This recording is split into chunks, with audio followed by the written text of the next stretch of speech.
WWE wrestler کے صاحبزادے نے اسلام قبول کر لیا۔ زیلا فاتو نے اسلام کے سفر کو خوبصورت قرار دے دیا۔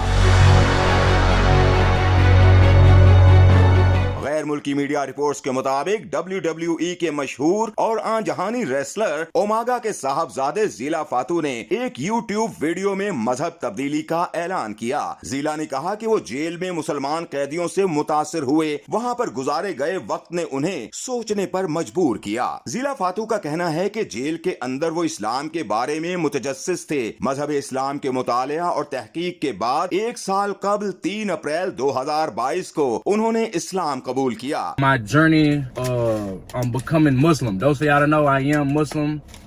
I converted a year ago on April 3rd. زیلا فاتو کا مزید کہنا تھا کہ مذہب کو قبول کرنے کے بعد ان کے پاس اب اسلام کے بارے میں کہنے کے لیے صرف مثبت باتیں ہیں، جس کے ذریعے وہ لوگوں میں بھی آگاہی دیں گے۔ خیال رہے اس سے قبل ٹیکساس اسٹیٹ میں ایک ڈکیتی کے الزام میں زیلا فاتو کو 6 سال کی سزا سنائی گئی تھی۔